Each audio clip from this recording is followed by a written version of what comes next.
প্রিয় শিক্ষার্থীবৃন্দ, নড়িয়া বিহারীলাল সরকারি উচ্চ বিদ্যালয় কর্তৃক গৃহীত অনলাইন শিক্ষা কার্যক্রমে সকলকে স্বাগত। আশা করি তোমরা সকলে সুস্থ আছো, ভালো আছো। আমি কার্তিক চন্দ্র শিকদার, সহকারী শিক্ষক, নড়িয়া বিহারীলাল সরকারি উচ্চ বিদ্যালয়, নড়িয়া শরীয়তপুর। আজ আমি নবম ও দশম শ্রেণীর উচ্চতর গণিত বিষয়ের চতুর্দশ অধ্যায়ের সম্ভাবনা থেকে আলোচনা করব। আমরা গত ক্লাসে সম্ভাবনার বিভিন্ন সম্ভাবনা সম্পর্কে বিভিন্ন বিষয় নিয়ে আলোচনা করেছিলাম। তারই আলোকে আজ আমরা প্রবাবিলিটি ট্রি নিয়ে আলোচনা করব। তাহলে আমাদের আজকের পার্ট প্রবাবিলিটি ট্রি। তা আমাদের প্রবাবিলিটি ট্রি কি এটা জানতে হলে প্রথমে প্রবাবিলিটি ট্রি সম্পর্কে বুঝতে হবে।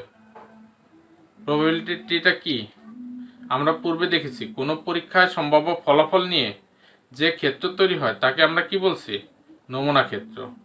অর্থাৎ কোনো পরীক্ষায় সম্ভাব্য ফলাফল নিয়ে যে ক্ষেত্র তৈরি হয় সেই ক্ষেত্রটি হচ্ছে আমাদের নমুনা ক্ষেত্র।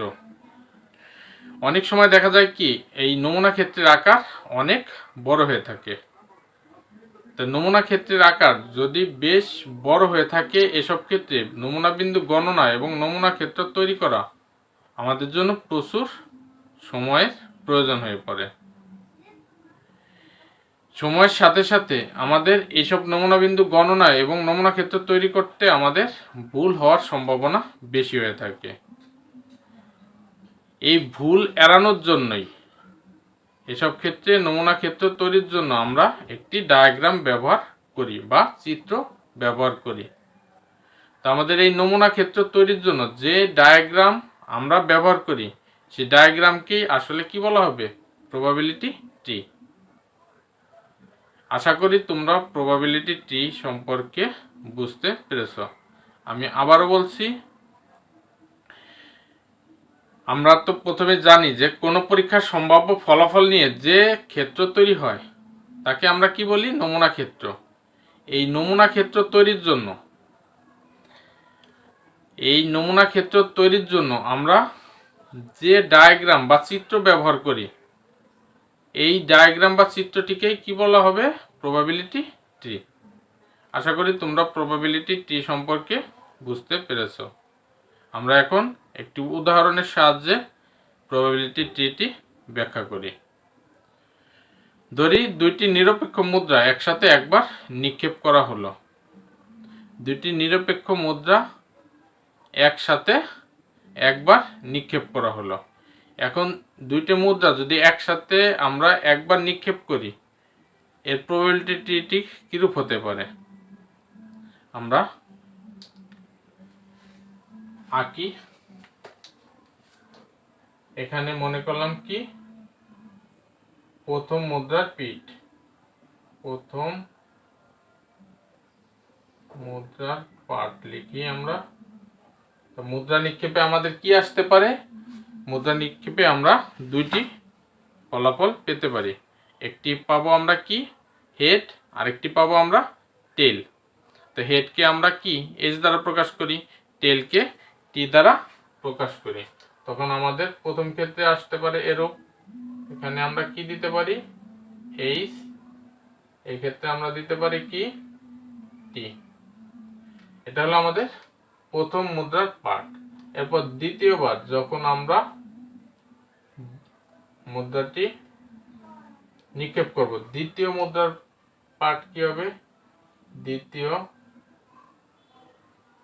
মুদ্রার পার্ট, এটা দ্বিতীয় মুদ্রা পার্ট, এটাও কি দ্বিতীয় মুদ্রা পার্ট।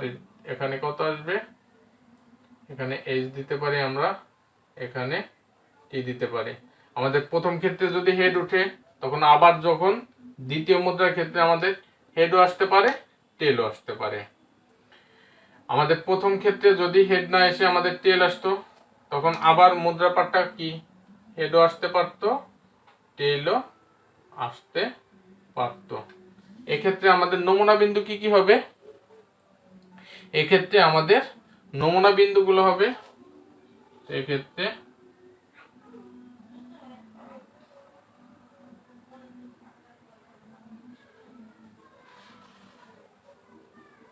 নমুনা বিন্দু সমূহ, আমাদের নমুনা বিন্দু সমূহ কত কত, H H, H T, T H, T T. আমরা কয়টি নমুনা বিন্দু পেলাম? আমরা 4টি নমুনা বিন্দু পেলাম। এক্ষেত্রে আমাদের নমুনা ক্ষেত্র কি হবে? নমুনা বিন্দু এবং নমুনা ক্ষেত্র। আমরা নমুনা ক্ষেত্র, আমাদের নমুনা বিন্দুগুলোকে আমরা সেটের মাধ্যমে প্রকাশ করলে কি পাবো? আমরা নমুনা ক্ষেত্র পাবো। H T, T H, T টি। আমাদের নমুনা বিন্দুর সংখ্যা এখানে কয়টি পেলাম? 4টি। তা আমাদের প্রশ্নটি যদি এরূপ করে যে, আমাদের প্রশ্নটি এরূপ করলে যে দুইটি নিরপেক্ষ মুদ্রা একসাথে একবার নিক্ষেপ করা হলে প্রথম মুদ্রায় হেড এবং দ্বিতীয় মুদ্রায় টেল আসার সম্ভাবনা নির্ণয় করো। প্রথম মুদ্রায় হেড এবং দ্বিতীয় মুদ্রায় টেল আসার সম্ভাবনা নির্ণয় করো। তখন আমরা কি করব? আমরা দেখো, আমাদের প্রথমে আমাদের কি প্রথম মুদ্রার পার্ট, পরেরটা আমাদের কি দ্বিতীয় মুদ্রার পার্ট। আমাদের যেহেতু বলছে যে কি প্রথম মুদ্রায় হেড এবং দ্বিতীয় মুদ্রায় টেল আসার সম্ভাবনা, এবং আমাদের প্রথমে বইলে দিছিল দুইটি নিরপেক্ষ মুদ্রা একবার নিক্ষেপ করতে হবে। যেহেতু দুইটি নিরপেক্ষ মুদ্রা একবার নিক্ষেপ করলে আমরা নমুনা বিন্দু কয়টি পাইছি? 4টি। সুতরাং এক্ষেত্রে এই যে 4 বিন্দুর যে কোনো একটা সম্ভাবনা কত হবে? আমাদের 4-এর 1। তা আমাদের প্রশ্নে যেহেতু বলছে যে প্রথম মুদ্রায় হেড এবং দ্বিতীয় মুদ্রায় টেল, আমরা নমুনা ক্ষেত্র হতে দেখি প্রথম মুদ্রায় হেড এবং দ্বিতীয় মুদ্রায় টেল আছে আমাদের কয়টি? 1টি। তাহলে আমরা কি লিখতে পারবো? আমাদের এখানে প্রথম মুদ্রায় হেড এবং দ্বিতীয় মুদ্রায় টেল এর নমুনা বিন্দু যেহেতু 1টি, অর্থাৎ আমাদের অনুকূল ফলাফল কত আসছে? 1টি। আর আমাদের নমুনা বিন্দুর সংখ্যা কত ছিল? 4টি। সুতরাং আমাদের সম্ভাবনা আসবে কত? 4-এর 1। তাহলে আমরা লিখতে পারি এখানে নমুনা বিন্দুর সংখ্যা, নমুনা ক্ষেত্র বের করলাম, এখানে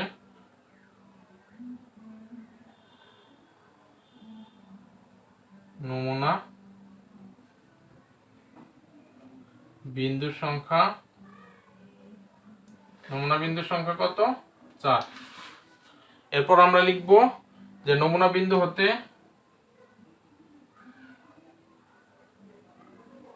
আবার নমুনা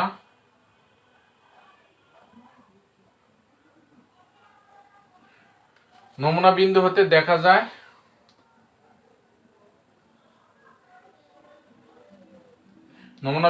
দেখা যায় প্রথম মুদ্রায় এইচ ও দ্বিতীয় মুদ্রায় টি আসার অনুকূল ফলাফল। নমুনা বিন্দু হতে দেখা যায় প্রথম মুদ্রায়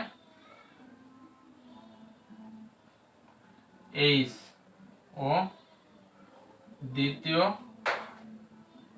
মুদ্রায় টি, প্রথম মুদ্রায় এইচ, দ্বিতীয় মুদ্রায় টি আসার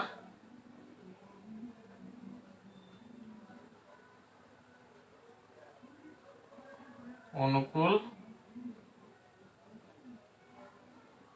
ফলাফল কত? 1টি, 1। প্রথম মুদ্রায় এইচ এবং দ্বিতীয় মুদ্রায় টি আসার সম্ভাবনা কত আসবে? আমাদের পি অফ এইচ টি সমান কত? 4-এর 1। যেহেতু আমাদের মোট ফলাফল কত ছিল? 4, এবং নমুনা বিন্দু হতে আমরা পাইছি প্রথম মুদ্রায় এইচ এবং দ্বিতীয় মুদ্রায় টি আসার অনুকূল ফলাফল কত? 1। তখন আমাদের প্রথম মুদ্রায় এইচ এবং দ্বিতীয় মুদ্রায় টি আসার অনুকূল ফলাফল কত আসবে? পি অফ এইচ টি সমান 4-এর 1। এখন আমাদের যদি প্রশ্নে বলে যে প্রথম মুদ্রায় এইচ এবং দ্বিতীয় মুদ্রায় এইচ আসার সম্ভাবনা নির্ণয় করো, তখন আমরা কিভাবে করব? নমুনা বিন্দু হতে দেখা যায় প্রথম মুদ্রায় এইচ ও দ্বিতীয় মুদ্রায় এইচ আসার অনুকূল ফলাফল কত? আমাদের 1। আমরা এইভাবে লিখতে পারবো, তখন প্রথম মুদ্রায় এইচ এবং দ্বিতীয় মুদ্রায় এইচ আসার অনুকূল ফলাফল 1, সুতরাং প্রথম মুদ্রায় এইচ ও দ্বিতীয় মুদ্রায় এইচ আসার অনুকূল সম্ভাবনা পি অফ এইচ এইচ সমান কত? 4/1। আমাদের এইভাবে প্রশ্নটি করতে পারে যে কেবল এইভাবে প্রশ্নটি করতে পারে যে দুটি নিরপেক্ষ মুদ্রা একসাথে একবার নিক্ষেপ করা হলে একটি টি আসার সম্ভাবনা নির্ণয় করো, একটি টি আসার সম্ভাবনা নির্ণয় করো। তা আমরা কি লিখবো তখন? আমাদের এই নমুনা বিন্দু সমান 4 এ পর্যন্ত আমাদের লিখতে হবে। এরপর লিখতে হবে নমুনা বিন্দু হতে দেখা যায়, নমুনা বিন্দু হতে দেখা যায়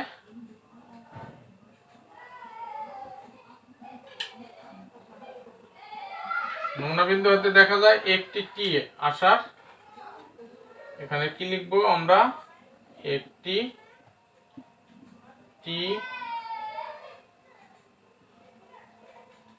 টি আসার অনুকূল ফলাফল। একটি টি আসার অনুকূল ফলাফল আমাদের কত আছে? একটি টি, এখানে আছে একটা টি, এখানে আছে একটা টি, তখন কয়টি অনুকূল ফলাফল? 2টি। সুতরাং আমরা কি লিখব?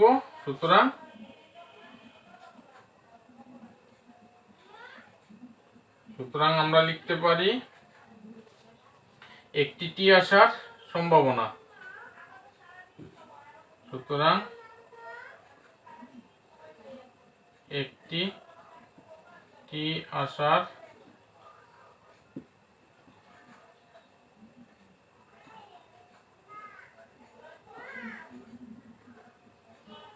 সম্ভাবনা পি অফ 1টি। পি অফ 1টি কত? আমাদের 4 এর মোট ফলাফল, আমাদের মোট নমুনা বিন্দু ছিল কত? 4, আর টি একটা টি আছে আমাদের কয়টায়? 2টায়, তখন 4/2। এখানে আমরা লঘিষ্ঠ আকারে প্রকাশ করলে আমরা পাবো কত? 2/1। এভাবে আমাদের প্রশ্ন করতে পারে, অথবা প্রশ্ন করতে পারে কমপক্ষে একটি টি পাওয়ার অনুকূল এই যে সম্ভাবনা নির্ণয় করো, কমপক্ষে একটি টি পাওয়ার অনুকূল সম্ভাবনা নির্ণয় করো। তো আমাদের যেহেতু কমপক্ষে একটি টির কথা বলছে, টি অধিক হলেও আমাদের নিতে হবে, একটি টি থাকলেই হবে। তখন আমরা কি করতে পারবো? নমুনা বিন্দু হতে দেখা যায় কেবলমাত্র, এখানে লিখবো যে কেবলমাত্র একটি টি আসার, এ জায়গায় দেব কেবল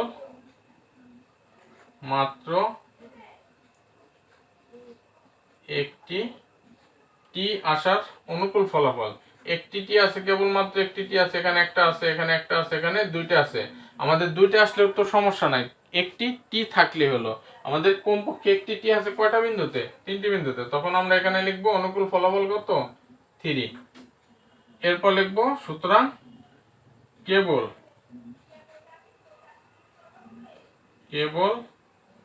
মাত্র একটি টি আসার সম্ভাবনা পি অফ,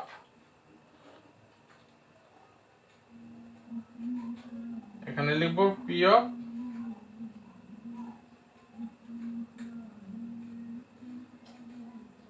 কেবলমাত্র 1টি, অর্থাৎ একটা টি আসার সম্ভাবনা। সেক্ষেত্রে আমাদের কত হবে? আমাদের মোট নমুনা বিন্দু ছিল 4, আর টি আছে কয়টি? আমাদের 3টি, 4/3। আশা করি তোমরা এই প্রবাবিলিটি ট্রি সম্পর্কিত এই মুদ্রা নিক্ষেপের যে কোনো সমস্যা এভাবে সমাধান করতে পারবে। আমরা এখানে 2টি নিরপেক্ষ মুদ্রা একসাথে একবার নিক্ষেপ করছি, আমাদের 3টি নিরপেক্ষ মুদ্রা একসাথে নিক্ষেপ করে আমাদের এরকম বিভিন্ন প্রশ্ন করতে পারে, যেমন 3 বারই এইচ আসার সম্ভাবনা কত নির্ণয় করো, 3 বারই টি আসার সম্ভাবনা কত হতে পারে, আবার এই যে কমপক্ষে একটি টি আসার অনুকূল সম্ভাবনা নির্ণয় করো, অথবা কেবলমাত্র একটি টি আসার সম্ভাবনা নির্ণয় করো। তা আমরা এই যে 2টি নিরপেক্ষ মুদ্রা একসাথে একবার নিক্ষেপ করে যেভাবে আমরা প্রবাবিলিটি পেয়েছি, আমরা 3টি নিরপেক্ষ মুদ্রাও সেম ভাবে আমরা যদি নিক্ষেপ করি, আমাদের প্রথমে আমাদের নমুনা বিন্দুগুলো লিখে নমুনা ক্ষেত্র তৈরি করে আমাদের নমুনা বিন্দুর সংখ্যা দিয়ে এরপর আমরা পূর্বের ন্যায় সমস্যা সমাধান করতে পারবো। আশা করি তোমরা এই প্রবাবিলিটি ট্রি সম্পর্কিত সমস্যা সমাধান করতে পারবে। এখন আমরা একটি নিরপেক্ষ মুদ্রা এবং একটি ছক্কা নিক্ষেপের অনুকূল ফলাফল থেকে বিভিন্ন শর্ত অনুযায়ী আমরা সম্ভাবনা নির্ণয় করা শিখব। কি করব? ছক্কার পিঠ, ছক্কার পিঠ। ছক্কায় আমরা জানি কি আসতে পারে, 1 থেকে 6 পর্যন্ত যে কোনো সংখ্যা হতে পারে। 2 3 4 5, এখানে দিই 6। এখানে আমরা কি দেব? 1। এখানে লিখবো আমরা 2। এখানে কত দেব? 3। এখানে 4। এখানে 5। এখানে আমরা কত দেব? 6। এটা গেল কি? ছক্কার পিঠ বা ছক্কার পাঠ। এরপর আমরা মুদ্রার পাঠ দিব। তো মুদ্রায় কত আসবে? আমরা তো এর আগেও দেখেছি মুদ্রা কি আসে? হেড এবং টেল। প্রথমে যদি আমাদের 1 এসে থাকে তখন মুদ্রার পিঠে আমাদের কত আসতে পারে? হেডও আসতে পারে, টেলও আসতে পারে। তো 2 এসে থাকলে এরপরে আমাদের কি আসতে পারে? হেড আসতে পারে, টেলও আসতে পারে। 3 এসে থাকলে ওই একইভাবে আমাদের হেডও আসতে পারে, টেলও আসতে পারে। 4 আসলে একইভাবে আমাদের হেড আসতে পারে, আবার টেলও আসতে পারে। 5 আসলে আমরা কিভাবে করতে পারি? আমাদের হেড আসতে পারে, টেলও আসতে পারে। 6 এর ক্ষেত্রে আমরা দেখি আমাদের হেড আসতে পারে অথবা টেলও আসতে পারে। তাহলে আমাদের ছক্কা এবং মুদ্রা পিঠের আমাদের নমুনা বিন্দুগুলো কি আসবে? সুতরাং নমুনা বিন্দু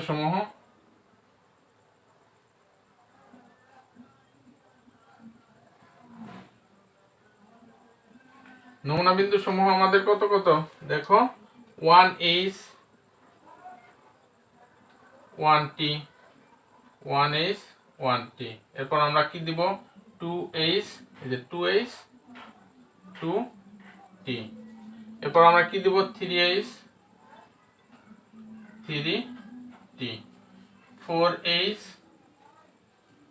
4T। 5H 5T। এরপর কত আছে আমাদের? 6H 6T। এগুলো হচ্ছে আমাদের নমুনা বিন্দু সমূহ। তাহলে আমাদের নমুনা ক্ষেত্র কিরূপ হবে? আমরা যখন নমুনা ক্ষেত্র বের করব, নমুনা ক্ষেত্রের ক্ষেত্রে আমরা কি দিব? সেকেন্ড ব্র্যাকেট দিয়ে নমুনা বিন্দুগুলোকে আমরা সেকেন্ড ব্র্যাকেট দিয়ে আটকিয়ে দেব।